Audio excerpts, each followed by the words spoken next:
Welcome to The Explainer. Today, we're unpacking a piece of history that is just absolutely dramatic.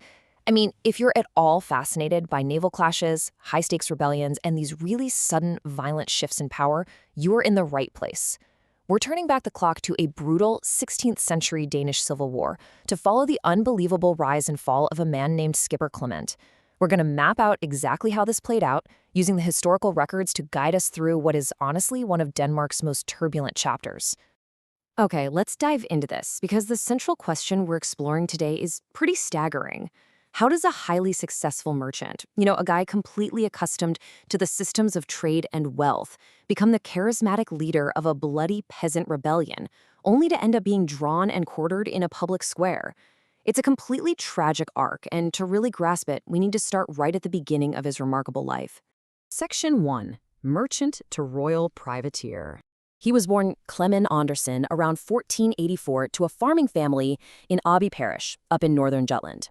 But Clement actually didn't stay on the farm. Instead, he rose up to become this incredibly successful merchant and mariner in Aalborg. And this brilliantly illustrates his character, because his life pivoted drastically due to one thing: his fierce, unwavering loyalty to King Christian II. When the king was exiled in 1523, Clement basically took his maritime skills and transitioned right into privateering across northern Europe.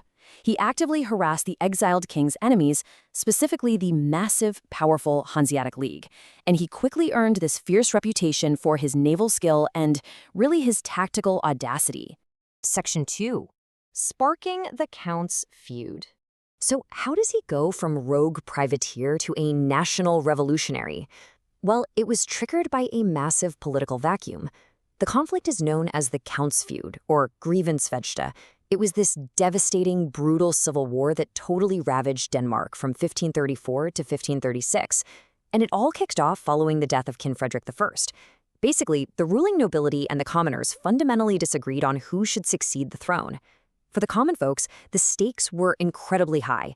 This was a fight for their basic rights, their influence, and honestly, their sheer survival against an aristocracy that was rapidly consolidating power.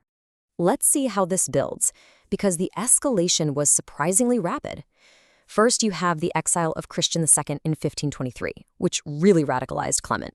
A decade later, the death of King Frederick I in 1533 provided the final spark. Literally within a year, by 1534, the pressure cooker just exploded. The peasant uprising officially began, thrusting our merchant-turned-privateer right into the dead center of a full-blown national war. Now, the conflict drew some very distinct battle lines. On one side, you have the established Jutland nobility. They're fighting to maintain the political status quo and, of course, their wealth. On the exact opposite side were the northern Jutland peasants. They allied themselves with Count Christopher of Oldenburg to try and restore the exiled King Christian II. It's a classic David versus Goliath dynamic, a stark, high-stakes clash between the ruling elite and the everyday commoners. Section 3. Victory at Svenstrup. This brings up a really crucial historical question for us. Could a peasant army, an army made up largely of farmers and commoners, actually defeat an established, heavily funded aristocracy? I mean, history usually tells us no, right? The odds were stacked so heavily against Clement and his followers. They were facing a nobility that had overwhelmingly superior resources, professional training, and actual armor. But the answer, incredibly, was yes. In October 1534, Clement's peasant army achieved this stunning, totally decisive victory against the Jutland nobility at the Battle of Svenstrup. This battle was the absolute peak of Clement's influence. It transformed him, practically overnight, into a towering symbol of resistance. For one brief, shining moment, a commoner victory seemed entirely possible. Section 4.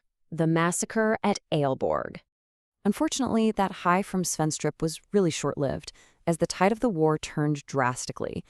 The nobility, realizing they were in actual danger, quickly reorganized under a deeply experienced and frankly ruthless commander named Johan Rantzau. By December of 1534, Rantzau managed to completely corner Clement's peasant army inside Aalborg. Despite the city's defenses, Rantzau's battle-hardened professional soldiers breached the walls, and what followed was just a brutal, entirely one-sided massacre. So the crucial point here is the staggering loss of life. As many as 2,000 people were killed in the slaughter at Aalborg. To put that into perspective, for a 16th century Danish city, that is a completely devastating blow. It effectively broke the back of the peasant uprising in northern Jutland. The whole movement was essentially crushed in the streets of the very city where Clement had once thrived as a merchant. Section 5. A tragic, enduring legacy. Somehow, Clement amazingly managed to escape the immediate slaughter at Aalborg, but his freedom was incredibly brief. He was betrayed, captured, and then left to languish in a prison cell for nearly 2 long years. The end finally came on September 9, 1536 in Viborg, and the nobility didn't just give him a quiet execution. To send a terrifying, unforgettable message to any other potential rebels, he was drawn and quartered in public. It was a horrific, gruesome end for a man who had briefly held the destiny of a nation in his hands. Now, what's really fascinating about this comparison is how Clement's story mirrors other major European events of the era. We see striking parallels with Wat Tyler in England during the Peasants' Revolt and Thomas Müntzer in Germany during the German Peasants' War. Across Europe, you have these polarizing figures emerging as common men who dared to challenge the established ruling classes.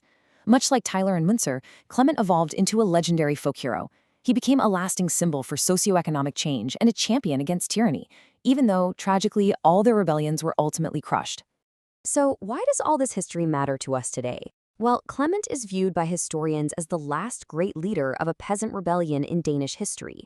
His defeat completely signaled the end of commoner influence in the Count's feud, cementing the power of the monarchy and the nobility under Christian III for generations to come. And yet, his name actually lives on.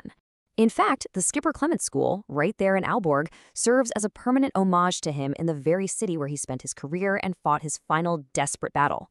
The nobility won the war, they wrote the laws, and they held the power. But here we are, hundreds of years later, still dissecting the life of the rebel. It really makes you wonder, does history ultimately belong to the victors who hold the crown? Or do martyred figures like Skipper Clement forever shape the cultural memory and the very soul of a nation? It's exactly this kind of duality that makes studying history so rewarding. Thank you so much for joining me to unpack this incredible story.